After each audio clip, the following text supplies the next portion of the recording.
Hello and welcome to the March 18th edition, March 16th edition. I'm jumping out myself here of Speedway Digest Thursday Night Thunder, the most hardcore motorsports program on the internet. This episode 231 of the series. It's a special Wednesday night edition because our guests tonight are all coming to us live from Sebring Raceway in beautiful Sebring, Florida, where they'll be competing in either the Sebring 12 Hours or the 1,000 Miles of Sebring. Some of them are competing in other races, the IMSA Michelin Pilot Challenge among them. So it's going to be a great night of talking to young and talented race car drivers. I'm your host, Adam Jason Sinclair, and on tonight's program, we'll be talking about IMSA, the FIA, AHRA, NASCAR, and whatever other motorsports topics come into the conversation. Let's go ahead and announce our first guest tonight, even though I know that his schedule is a little bit in flux as he is on track right now. But our first guest tonight is Luca Mars. Following on the heels of successful tests at Daytona National Speedway in December, KohR Motorsports invited Luca Mars to join the team for the 2022 season. Luca will partner with Nate Stacey in the number 60 Ford Mustang GT4 machine to contest the 2022 IMSA Michelin Pilot Challenge season in the GS class, starting with the second round at Sebring International Raceway. While the goal of the initial test was primarily an opportunity to get Luca experience in the GT4 Mustang, the team and driver found instant chemistry, and the process accelerated rapidly. Before long, the Dean Martin-led squad had Luca up to competitive lap times, and the thoughts of doing more together became a reality. For Mars, it was not only his first time at the track, having competed at Daytona National Speedway in the IMSA Mazda MX-5 Cup Series, but his first in an IMSA GS machine. While it was the first time for Luca behind the wheel of the KohR machine, the camaraderie that developed came with a long history. Luca's dad, Brett, raced with Martin in the years following before Luca started karting. In turn, that friendship carried through to Dean following Luca's exploits from his earliest karting days. The partnership will kick off in earnest at the second round of the Michelin Pilot Challenge, when the series visits Sebring International Raceway March 16th through the 19th. The L&J Automotive Network 120 will be a 2-hour race during the Mobil 1 12 Hours Sebring event. The team will have loved to have contested the opening round at Daytona. However, Luca didn't turn 16 until a few days before the race, thus making the round 2 the first he's eligible to join in the series. He will do so as one of the youngest competitors in series history. It looked like a second ago we had somebody in the thing. Looks like one of our future guests is trying to join us now. Like Josh is in the program. Josh Pierson. He's going to be joining us shortly. He's scheduled to be on in about 15 minutes as soon as Luca Mars is done. If Luca Mars does not connect shortly, I will go ahead and bring you information about Josh Pierson. Josh Pierson is also a young man. He's also 16 years of age, so it's kind of cool. We got two 16-year-olds scheduled to be on the show tonight. And our next guest after that is AJ Muss. AJ Muss is 27. He's the old man of the group apparently tonight. So let's go ahead and stand by for Luca Mars. We'll give it a couple minutes and we'll see what we're going to be doing here. Unfortunately, we don't have the best internet connection right now, but we're hoping it's coming through okay. Let's go ahead and talk a little bit about what I did this past weekend. I had the opportunity to head out to the NHRA Gator Nationals in Gainesville, Florida. It was an awesome race.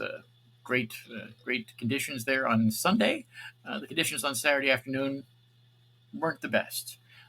It was not raining, at least on Saturday afternoon, but they did have a really, really long delay because Saturday morning it rained cats and dogs, as it also rained on Wednesday, Thursday, and Friday there at the track.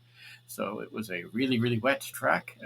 The safety safari did a great job prepping the track, and it was dry and ready for them by about 4 o'clock in the afternoon on Saturday afternoon. That's several hours after they were intending on being on the racetrack, and they lost pretty much all the activity on Friday. Now, it was a great bit of racing there. They had all sorts of qualifying, and they had the Pep Boys Clash was on Saturday afternoon, the first round of it, the call-out. But they didn't get that finished, so that will be finished in Indianapolis, which would be interesting to see that, the second round of that. So it'll be cool, and we'll get to see that soon. Now, for anyone who hasn't been to the race there in the Gainesville Raceway, you know that you may or may not know that every time it rains, it becomes a mud bog pretty much in the parking lot. And that's what we had to deal with on Friday, or on Saturday when we parked there. It was just bad. I had the media access, which was fabulous, and I'd like to thank the NHRA, especially Ali Bland, for getting that for me. But it was an experience getting from the car. First off, getting from the road into the parking lot was an experience because it was just muddy, and there were people parked on both sides of the road trying to stay out of the mud. And after that, it just got really, really, really, really, really, really bad. We ended up parking right on the edge of the roadway next to a portable toilet, which luckily the people were staying far enough away from the portable toilet when they were parking earlier the previous day, probably on Friday. So it wasn't like it was all chewed up, and it actually only got a little bit of mud on my car, and I was able to get in and out without much problem. Um, I do think that Gainesville needs to do something more with their parking lot there. They've had problems like that in the past. The first time I actually went to the track there, which was more than probably like two decades ago now, it was just as funky. So they need to do some work there, but they didn't need to do any work on the track. The on-track activity was beautiful. The racing was great, and we stayed for most of it on Saturday, and then about half the activity on Sunday before we drove home. The traffic was insane going out. The traffic was insane going up there. The traffic was just insane coming back.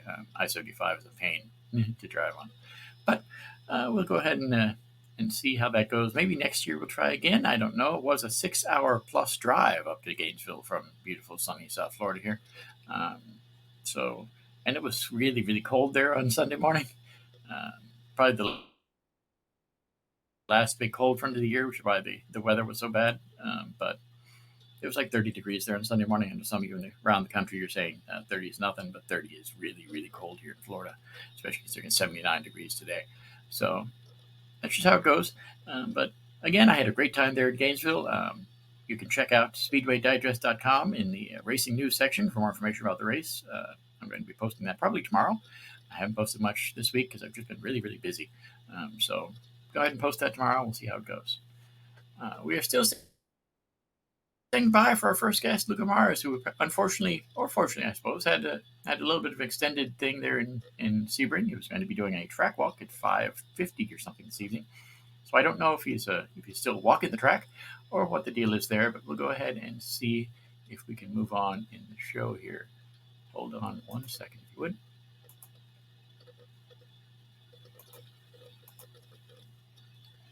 I just sent an invite to Josh Pearson to come on the show. Let's see if he's going to be available to join us momentarily.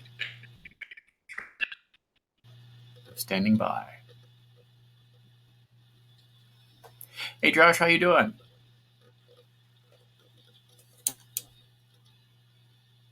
Can you hear me? Yes, I can.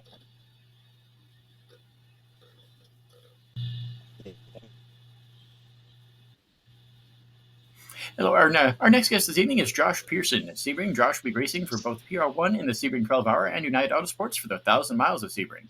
In January, Josh became the youngest ever to compete in January's 2022 IMSA WeatherTech Sports Car Championships Daytona 24-hour race. He is also the youngest ever competitor racing in the World Endurance Championship, where he competes with the elite United Autosports racing team. We're happy to welcome Josh to the program tonight. Hello, how are you doing tonight?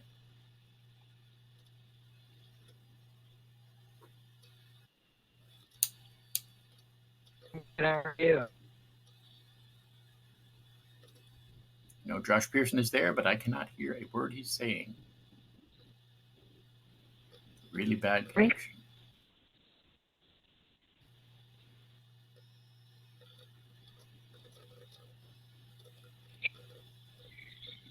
You can't hear me? I can hear you now a little bit better. Thank you. Thank you for coming on the show. First off, how was the track today?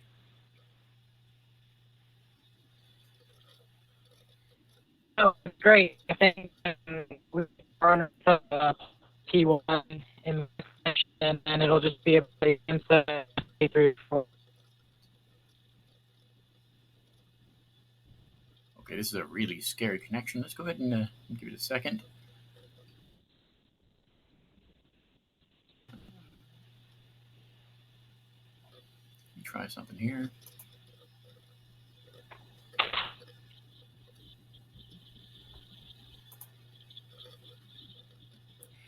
Can you let me know a little bit more about how your experience in racing? I know you already have 14 years behind the wheel. How's your experience from box cars at age 2 to turn professional at age 14 and made you a better competitor?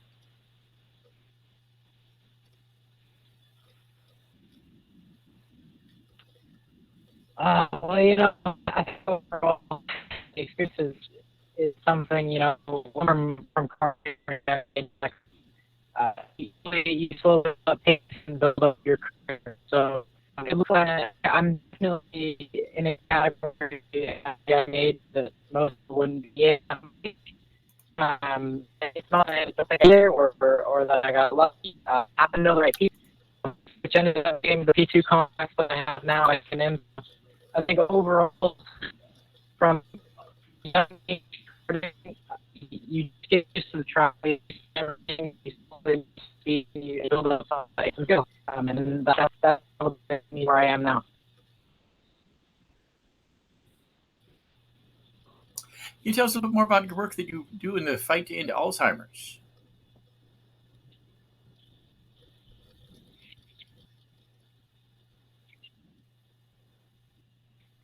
Yeah, so first of all, came in just for my grandpa, and then I can't give them advertisement and hopefully get people to go into the Alzheimer's Association. Really, it's just about spreading awareness for the business, and hopefully my grandpa anyway I can.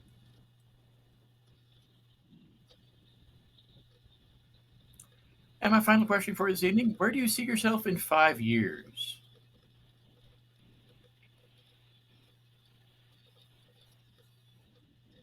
This question is with motor racing. Sometimes it's hard to predict where you end up or where you want to end up. In my case, I think I was really driving for Racecar car price there is talking for people and places to be in. I hope an LMP car or an Indy car. Well, we'd like to thank Josh very much for coming on the show this evening. I know his connection wasn't the best, but hopefully you got to get the gist of it, and maybe we can have him back on in the future and talk to him a little bit more after the race, maybe next week or a couple weeks down the road, and see how everything goes. It should be a great weekend of racing there in Sebring, and I'm looking forward to seeing it. Thank you again.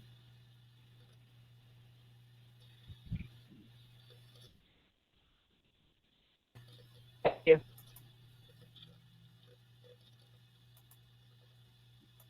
Once again, that was Josh Pearson. It was one of the 16-year-old drivers we're pleased to have on the program this evening. We're supposed to have another guy on earlier, Luca Mars, who I've talked to. I've been working with his PR people for some time, trying to get him on the show. We're hoping he's able to come on the program tonight, and we're also hoping that the connection is a little bit better than the one that we had with Josh, although Josh's was okay. Hopefully it's a little bit better. But like I said, hopefully we get to have Josh Pierson back on the show again in the next few weeks, possibly for like a recap of Sebring. I know we're going to be doing that with with Virginie Delaroy, who's the filmmaker who did Become Who You Are. We're supposed to have her on to recap the race. Hopefully we get to do that next week, maybe in a couple of weeks. We'll see how that goes. Next week we do have a couple of guests all lined up, and we're going to be doing some different stuff here next week. So I'll let you know as soon as I have a finalized thing for the schedule for the show, but it should be a great show again next week. Next week it'll be a normal time, Thursday night, because Wednesday I have other plans. It is going to be my birthday next Wednesday, so everybody's happy birthday to me a week from today. There we go. Our next guest tonight, hopefully, as long as everything clears and everything goes well, is AJ Muss, who at just 27 years of age has gone from life support to Olympian and now Racecar Driver. Nowadays, AJ is recognized most in IMSA Michelin Pilot Challenge TCR class Sports Car Driver and a Team USA Olympian in PCS snowboarding. This year, AJ is driving for Brian Herta Autosport. Brian Herta Autosport is a great team there in IMSA. You know, they've got the Hyundais, and it's always really cool to see those guys out there. AJ is not scheduled to join us for about another 25 minutes or so. So we're going to go ahead and give it time for Luca Mars to call in. And again, I'm really happy that Josh was able to join us tonight. Unfortunately, his connection wasn't very good, but hopefully it cleared up with the it'll clear up with the broadcast, and we'll be able to hear what he actually had to say. We heard most of it, but it was a really, really poor connection. I think some of that's because of the fact that he's at the track there in Sebring, and I know the middle of the state is kind of notorious for having really bad cell service, especially at racetracks. I noticed that a little bit at Gainesville. I noticed that a lot in Gainesville, at least in the NASCAR tracks, both Daytona and Homestead. They have a a better Wi-Fi connection, that sort of stuff. But Gainesville has not jumped on the Wi-Fi train, obviously, and it just wasn't as good of a connection. That being said, it was a great race. It was great fun to go there. I didn't take as many pictures as I thought I would because it was the weather was funky, and then on Sunday I had some camera problems. But it was still a great race to go to, and I'd highly recommend heading out to your local NHRA event. I know there's several all across the country. One thing I would hope is that it's closer to you than it was to me. That 6-hour drive to go there was a pain, and I know I'm harping on that a little bit, but driving 6.5 hours for that sort of event is not my idea of fun. It was cool, it was neat, and I'd do it again in a heartbeat, but it wasn't my idea of a good time.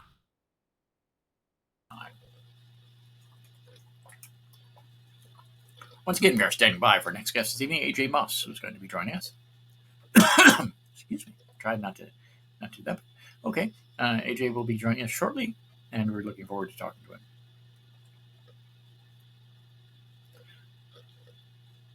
We're hoping AJ will be joining us shortly.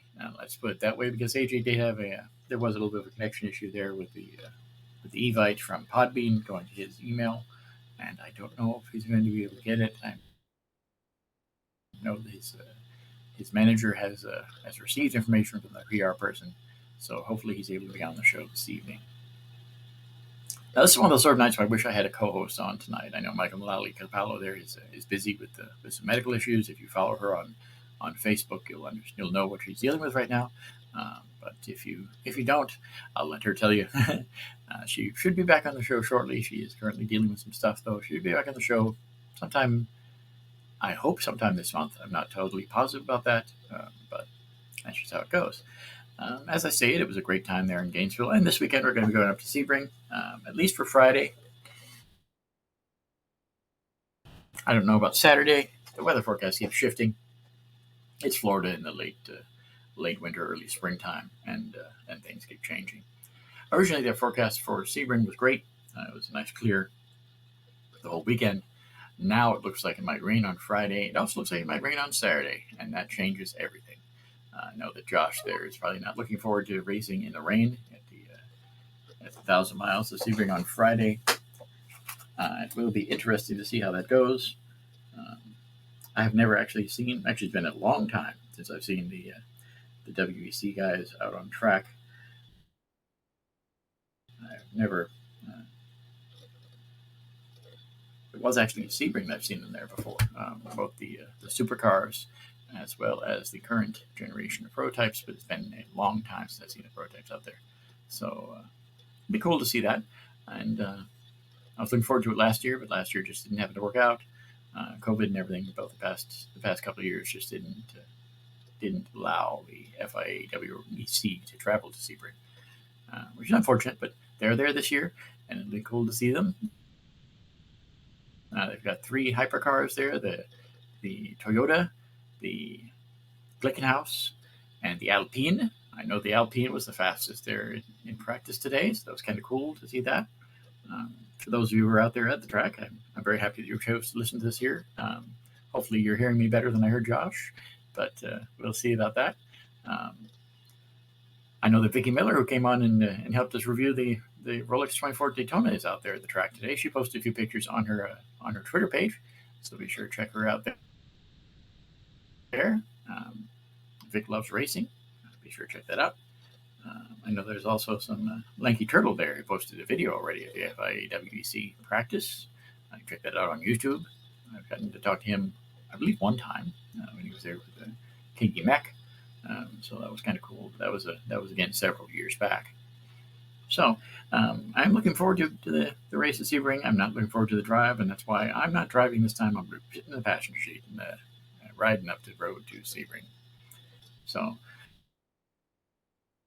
hopefully it's going to be a good race. Hopefully it's going to be a good time. Hopefully the weather's nice, and hopefully the health situation is good. I know that the things keep changing, but overall the COVID-19 seems to be getting further and further in the back burner, and that's a great thing. So it's a very good thing. Last year it wasn't as far back. So and last year I didn't really feel well before the race. So it's just how it goes. But I do feel fine now. I feel ready to take on the world, if you will. And we keep having lots of opportunities to talk to drivers like Josh Pierson and AJ Muss.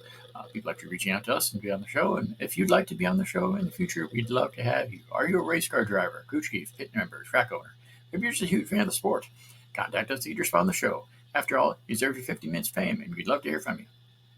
The easiest way to get in touch with me about that sort of thing is to go to speedwaydigest.com, check out the racing news section. At the bottom of the page, look up Adam Sinclair, and I'll have my contact information is listed on there. Easiest way to reach me is, of course, by email. That's how it goes here. You can get in touch with me there. Again, we're hoping to talk to some different people next week. I got a couple of different leads lined up, so we'll see how that goes. One of them was provided to me, of course, by Stephen Wilson, who's the guy who's behind Speedway Digest. He forwarded me an email about that. So we'll see how that goes in the next few weeks. Have other people lined up as well. We're still hoping to talk to Matt Cowlick sometime this year of Cowlick Racing and NASCAR. Hopefully before the end of the month. If not, we'll talk to him next month. And so he'll be on the show. He's in the future. He's on my list of people to contact if I don't hear from him back in by the end of this month. Now, what I'm thinking about doing on Speedway Digest, something a little bit different that I figured I'd share with you now, since I haven't shared with anybody else yet, is the fact that I'm going to do like a racetrack guide. I've seen port guides on YouTube before. I'm sure you may have too if you're a Carnival Cruise Line fan or anything like that. You like cruising. You've probably looked up port guide information before. So I'm going to do something like that for racetracks. I'm thinking I'll probably do one for Gainesville, one for Homestead, one for the New Smyrna Speedway, one for Palm Beach International Raceway, which unfortunately is going out of business now. And we'll see how it goes from there. Because I think that's a good way of doing things to give you an idea of what my opinion of the track is, what my feeling about how the food goes, what the general parking situation and that sort of thing is, stuff around the track to do in case you don't feel like spending your entire time at the racetrack. And I think it'll be a great way of sharing some of my knowledge about the sport with you guys. Again, we're also talking about also going to be doing some more interviews. We got some interviews from motorsports personalities. They're still sitting in my inbox here that I've got to go through. I did post the Bobby Allison one before the Daytona 500, and I think I probably have a Mario Andretti one laying in the hopper there. So we're going to check that out. Keep an eye out on SpeedwayDigest.com. It will be in the featured news section when I post the next interview.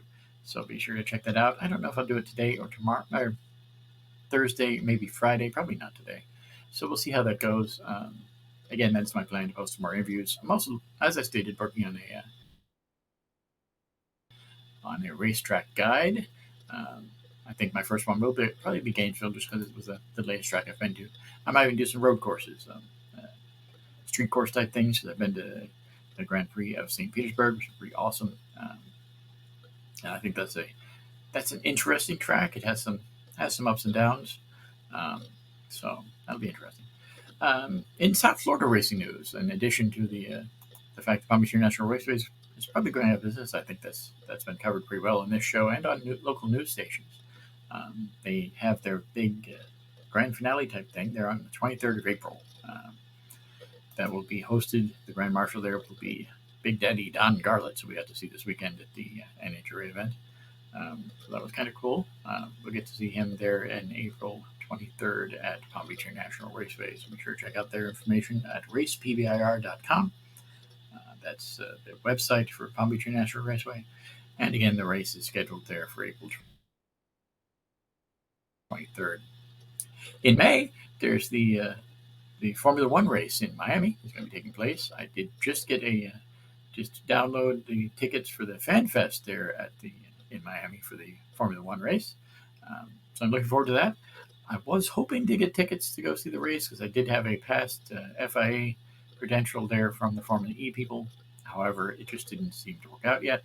I don't think it's going to. They sold out tickets in record time there. Even before they had the public announcement, the tickets were pretty much sold out to basically private people. So that's not really good. I don't think it's really fair, but it's just the way it goes. And it should be a good race there in Miami. I've been to the stadium there in Miami Gardens, and it's pretty awesome to see the Miami Dolphins play there. I don't know how they set up the racetrack. I know there's information about that you can look up. And it should be a great race. I don't know how cool it's going to be, but it should be a great race. Now we're still standing by for our next guest, AJ Muss. So I'm going to give him a few more minutes to contact me. I'm also hoping that Luca Mars contacts us this evening. I think the probability of that getting smaller and smaller, because unfortunately Luca did have, or fortunately I suppose, Luca did have the chance to be on the track this afternoon. So we'll see how that goes. I know he was going to be doing a track walk, plus he had some other practice things and other stuff going on today. I'm sure Josh did as well. I didn't have a chance to ask him much about that, again, because the connection was just really, really poor. But we're hoping to have Josh Pierson back on the show again in the future. I will, in fact, contact his people before I'm done with this program, and we'll see how that goes for tonight and in the future. As I stated, I'm probably going to do a review of Sebring probably either next week or the following week. It depends on who we end up being lined up for guests on the show. My favorite thing is to do the track reviews, and it's always fun to do that sort of thing. So we'll see how that goes. Sebring is an interesting facility as well, with all the hills and that sort of stuff. It's not really hilly compared to other tracks in the country, but it does have some elevation changes. It also has all the bumps and utilizing the old World War II era bomber training facility there at Sebring. It's kind of neat. It's internationally known. Everybody loves the Sebring International Raceway.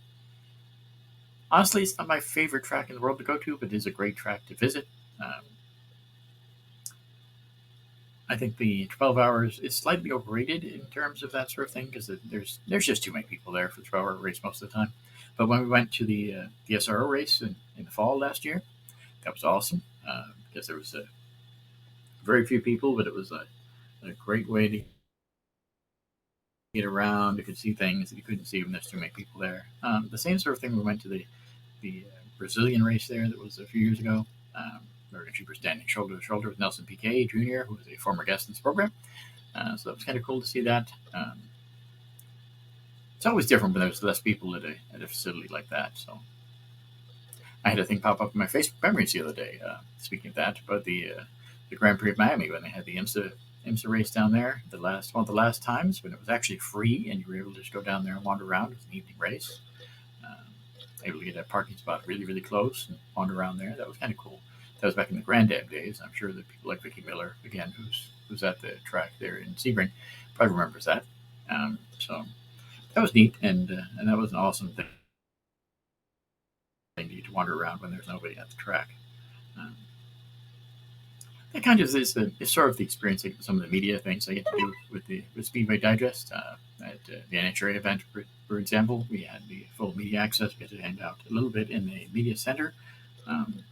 But I'm not the sort of guy who actually likes watching races from media centers, because it just doesn't seem to give you the same experience as if you're watching it from the grandstands or watching it from the edge of the fence, especially in NHRA events, because it's really, really cool to see the stuff up close, leaning against the fence there, when less than 100 feet away from the car, and it zooms by and your whole body shakes and you can feel everything. That's kind of awesome. That's one of those sort of bucket list type things that I'm sure everyone should do at least once. Luckily I've had the chance to do that several times, and I'll be a lot more times in the future. So let's go ahead and see here. Again, I'm standing by for my other two guests, Luca Mars and AJ Muss. We're hoping that they're able to call in this evening. If not, then we had Josh Pierson on, and anytime you get to talk to one person, it makes it a good day. That's kind of my motto lately. So anytime you get to talk to someone, it's a good day. If you're just driving around and not getting to talk to anyone, it doesn't work out very well. So anytime you get to talk to just one person, it's a good day. Anytime you line up something like that for the future, it's a good thing as well, no matter what the connection is like. But as I stated, I'm going to hold on for AJ Muss here for another 10-15 minutes, which is a long time to fill. So let's go ahead and see what we're going to do here. I've got more information. NASCAR news and notes. This weekend NASCAR is going to be at Atlanta Motor Speedway. The big race, of course, the NASCAR Cup Series, is the Folds of Honor Quick Trip 500, which takes place on Sunday, March 20th at 3 p.m. Eastern Time. is on TV on Fox at 2:30 p.m. Radio will begin PRN and Sirius XM at NASCAR Radio. It is a 500-mile race, as stated in the title. Stage 1 is 105 laps. Stage 2 goes from 105 to 210, and the final stage ends at lap 325. Last year's race winner is Ryan Blaney. The NASCAR Xfinity cars will also be at Atlanta Motor Speedway. They'll be there on Saturday, March 19th. The race time there is 5 p.m. Eastern Time. It takes place on Fox Sports 1. Their coverage begins at 4:30 p.m. It'll also be on PRN Radio and Sirius XM NASCAR Radio. Last year's winner for that race is Justin Allgaier. There's also a NASCAR King World Truck Series race on Saturday. It's the Freight to Weight, taking place at Atlanta Motor Speedway on March 19th, Saturday at 2:30 p.m. Eastern Time. TV starts at 2 p.m. Eastern Time. The total distance is 208 miles, hence the Freight to Weight thing. The past winner for that race last year was Kyle Busch. Now, we are still standing by for our next guest, but let's go ahead and get into a little bit more about the Atlanta Motor Speedway, which is refinished and refreshed and reconfigured. Apparently, it took construction crews 163 days, but its newly designed Atlanta Motor Speedway awaits the NASCAR Cup Series for this Sunday's Folds of Honor Quick Trip 500 on Fox, PRN, and Sirius XM NASCAR Radio. It is the 5th race of the 2022 season. Not long after Kurt Busch took the checkered flag last July at Atlanta Motor Speedway, crews began dismantling the track in preparation for its first repave since 1997. The reconfiguration produced 28 degrees of banking in every corner of the 1.54-mile speedway, making Atlanta the steepest intermediate track on the NASCAR schedule. In addition to the steeper turns, over the course of 5 months of transformation, the changes to the speedway include a new drainage technology and brand new asphalt. All the action begins at Atlanta for the NASCAR Cup Series on Friday, March 18th, with 50 minutes of practice from 5:05 p.m. to 5:55 p.m. Eastern Time. And the Busch Light pole qualifying will be held on Saturday, March 19th, from 12:30 to 1:50 p.m. Eastern Time. Both will be on Fox Sports 1.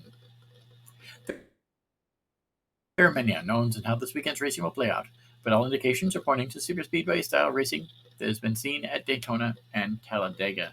Now, there are people who aren't very big fans of that. There are people who are huge fans of that. So it really depends on where you stand and that sort of thing.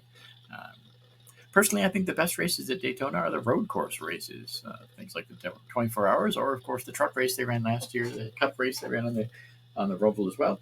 It's pretty awesome to see the cars go around there. The oval is the oval, and it's pretty cool too. But sometimes it just gets a little much. So that's just how it goes.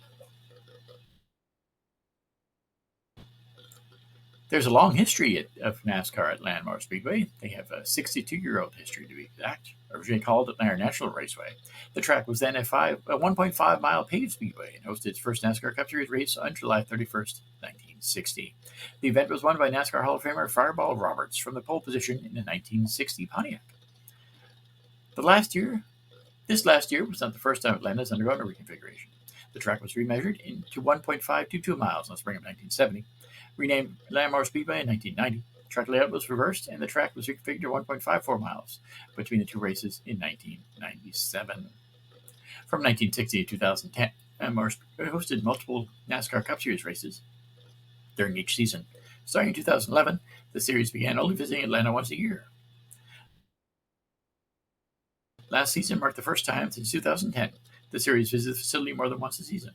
Also, from 1987 to 2000, Atlanta Motor Speedway held the final championship race of the NASCAR Cup Series schedule. In total, there have been 115 NASCAR Cup races at Atlanta Motor Speedway since the first race there in 1960. The 115 NASCAR Cup Series races have produced 53 different pole winners and 45 different race winners. 9 of the 53 NASCAR Cup Series Atlanta Motor Speedway pole winners are active this weekend. You're still standing by for our next guest, so let's go ahead and get into this a little bit more with more NASCAR stuff here. I'd like to thank NASCAR again for including me in their media list. It's always great to see what's going on in NASCAR every weekend. They have a really long season. They have a lot of racing going on, and of course it's the 600-pound gorilla that nobody really talks about unless until they're ready to, until they look for some sort of racing that's generally reliable and on every week. Personally, this channel, of course, and even my work on on Speedway Digest and the Racing News section. Concentrates on everything else but NASCAR, although we do have some NASCAR people on here from time to time. One of the most recent, of course, was Ty Dillon. We're very grateful to have on the program. He's one of the few Cup drivers we actually had on the show, and it's always good to talk to people from the NASCAR Cup Series. We're hoping to do that again in the future, again with Matt Colleague from Colleague Racing.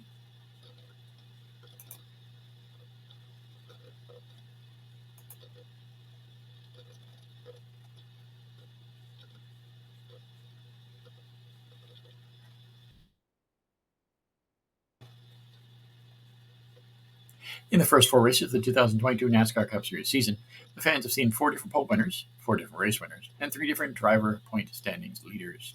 Now, that's always cool, and that's neat that there's that much parity this year. I think a lot of that has to do with the car, a lot of that has to do with some of the new drivers and some of the new tracks that they're going to and the way they're all configured. There was also a Supercross race this past weekend. I got to see that from Detroit. I got to watch that on TV. Watched that after we watched some of the recaps from the NHRA race there in Gainesville, which was also on Fox Sports. The Supercross was on CNBC for whatever reason. So we got to see a little bit of that. That's always cool to see the Supercross guys. I'm kind of disappointed that they're no longer going to the Citrus Bowl there in Orlando, although they were in Daytona last weekend. So I don't really like the Daytona race there, just because I think that for the same reason that the race in Detroit is a little bit too much. I think people are just too far away from the bikes. If you get up close and personal with those sort of bikes, it's really awesome. And I like the layout of the Citrus Bowl with the way they have everything set up, where you get a lot closer to the bikes and that sort of thing. I'm pretty sure it's like that in Anaheim as well, and some of the other tracks that we visit throughout the year. Who's your favorite Supercross driver? That's my question for you this evening. If you can comment on that on the Facebook page, that's Speedway Digest Thursday Night Thunder, SD Thursday Night Thunder on Facebook. Check that out. Let me know who your favorite Supercross rider is. Also, if you'd like to choose who you think the winner is going to be for the racing this weekend at Sebring, who you think is going to dominate the 1,000 miles at Sebring, who you think is going to do really well in the 12 hours at Sebring. Personally, my pick for the 1,000 miles is probably Toyota. Glickenhaus is also there with the supercar as Alpine, but I think Toyota has a longer history with the hypercars, and they also have a pretty good history of winning in Sebring, so I think they have an advantage. We'll have to see how that goes. The hypercars might end up not finishing the event because they are brand new machines pretty much. It's their first time racing in this country at Sebring, so that'll be awesome to see how they are, and I'm kind of curious to see how that goes. In the 12 hours, let's go ahead and go out on a limb here and say that it will be overall win will go to Wayne Taylor Racing. I'm thinking they'll have a really good weekend, although you never know. It's still too early to tell. They are a local team, though. They have their base in Orlando, so that's kind of interesting, and I think that might be a good advantage to them. In other classes, I really can't don't have much of a pick for that. I know Dakota Dickerson, the friend of the show, the guy who's actually been able to comment on this on racing on this program several times now. He's going to be racing in one of the cars, and I think that'll be cool to see how he does. We're going to try and reach out to him again, but I don't know if we're going to be able to have him on again. Hopefully we are, as again, I'm going to be doing a recap of Sebring probably in the next 2 weeks. Again, we've got a couple minutes until our next guest is going to be on the show, so let's go ahead and talk a little bit about him. As I stated, our final guest tonight is AJ Muss, who is just 27 years old, has gone from life support to Olympian, and now Racecar Driver. Nowadays, AJ is recognized both as an IMSA Michelin Pilot Challenge TCR class sports car driver and a Team USA Olympian in PGS snowboarding. This year, AJ is driving for Bryan Harder Autosport. Now, we've got a couple questions for AJ. We're going to go ahead and ask him those. We've got like 5 questions. That's currently what we try to do on the show is give about 5 questions for me, 5 questions for my co-host, and I come back and do a couple more if I have an opportunity. We try and keep it pretty much open-ended. For those of you who are interested in coming on the show in the future, we try and keep the questions pretty much open-ended. We let you be as long or short as you want to be, and we try to keep the questions going as long as you feel comfortable answering them. I think that's generally the best way to do things in this sort of format. Again, we're standing by for AJ Muss. It'll just be a couple of minutes now, and then we'll see how he comes on the show. If not, we're fine with that, and we can always reschedule him later. But we are hoping he comes on the program tonight. We only got a couple more minutes. Let's go ahead and see if I can do this. It appears that some of my music stuff has disappeared off the format here. Well, I was going to play a musical selection from Ron Pastan and Pit Crew, but unfortunately, it doesn't look like I have the musical selection here in the virtual studio anymore. So we can't do that. That's a horrible thing, isn't it? Uh-oh. Uh-oh. Anyway, it's always interesting to have some people on the show who we haven't gotten a chance to talk to in the past, and we're hoping that we get to talk to AJ Muss here momentarily. Let's see what we're doing here. We have not heard back from Luca Mars yet. Unfortunately, I think he's still out on the track, whether he's racing or whether he's doing the track walk, or whether he's actually just having a debrief with his team. Any of those are acceptable, and I understand things happen. Again, I'd like to thank Josh Pearson for coming on the show tonight. Hopefully, good to talk to him again in the future.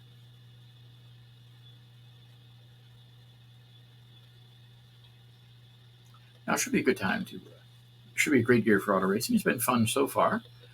Been to a few races already. Been to the 24 Hours of Daytona. Been to the entry race in Gainesville. So that's kind of cool.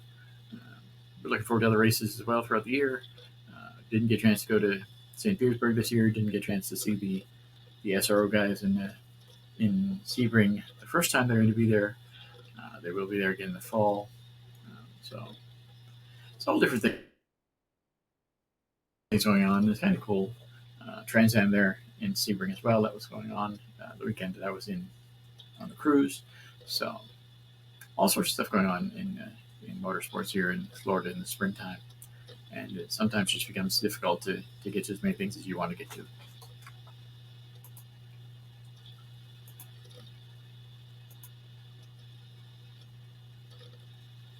Again, we are standing by for our next guest.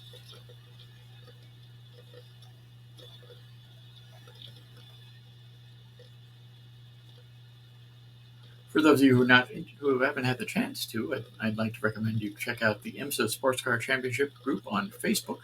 They have a lot of pictures there about showing the information about the racing. Most recently, of course, in Sebring. They're showing all the stuff there. So that's kind of cool. Be sure to check that out. And again, if you haven't already, be sure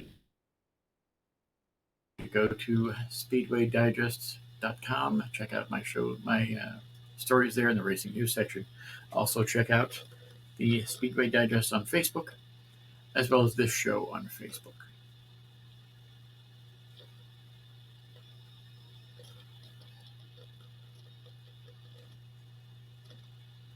We're still standing by for our next guest to be on the show tonight. We've got a couple minutes until he's scheduled to be on. If he's not on in a couple of minutes, then we'll make it a little bit shorter show tonight. This is, of course, a special edition because all three of the guests we were able to have on the program, three of them coming in from somewhere around the track, at the track, near the track, one of those sort of things. So that's kind of why the connection is not the best, I'm pretty sure. But it is kind of cool to talk to those guys, and I'm very thankful that they were able to come on the show this evening. Again, thanks again to Josh Pearson. Although the connection was not the best, it's still okay, and I'm very happy to have him on the show tonight. I'm currently standing by for AJ Muss. Should be any minute now. He'll be calling in, and we'll go ahead and talk a little bit to him. It's again, it's a busy weekend of racing there with Sebring and Atlanta. So there are no entry events this week. That was last week in Gainesville. They're going to be traveling this week. I don't believe there are any other Supercross events this week. They were in Michigan last week. I don't know if they're going to be anywhere this week. You can check that out on their thing there.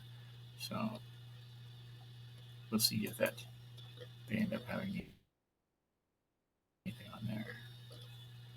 As I stated, I'm currently holding for AJ Muss. He's supposed to be on the show momentarily. Let's go ahead and give him a couple more minutes and we'll see if anything happens there. If it doesn't, that's okay. If it does, that's good too.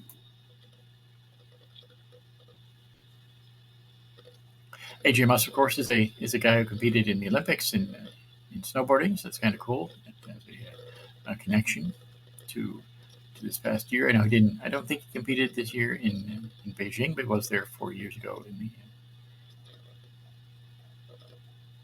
the last Olympics he competed at.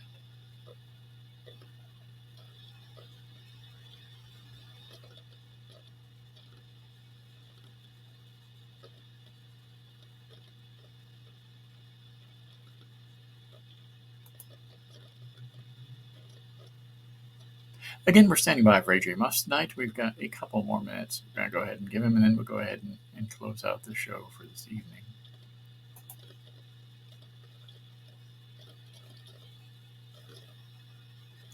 I do have call-ins allowed for the show, so we're all standing by for that. If he's able to do that. So let's go ahead and see if we're able to do that or not. And as I stated, I know there were some issues earlier with AJ Muss and being able to connect to the program. So we'll see how that goes. I did send him the information. I sent him the evite as well as the link to the show. So we'll see how that goes shortly. Just gonna give him a couple minutes though, because honestly, it's not. It's kind of difficult to fill time if you don't know exactly what you got to talk about here. I've gone through everything we're going to be doing. I've gone through some of the experience I've had this season. We've talked to Josh Pierson, and we've gone through a little bit of a preview of what we're going to be doing this weekend, as well as what we did last weekend at the KohR Nationals. So let's go ahead and give him one more minute, shall we? And then we'll see if he connects. If not, that's okay, and we'll see how it goes. We can always have people on in the future. I know AJ Muss has a really long story, and we might even do a profile of him online in the future. We have done some great profiles of people in the past. One of my favorite, of course, was Mykkal Mulalley-Kapalo. We had the 5 questions with him. That was pretty cool to talk to that. And as I stated, some of the interviews that we've had the opportunity to post. The latest one, of course, with Bobby Allison.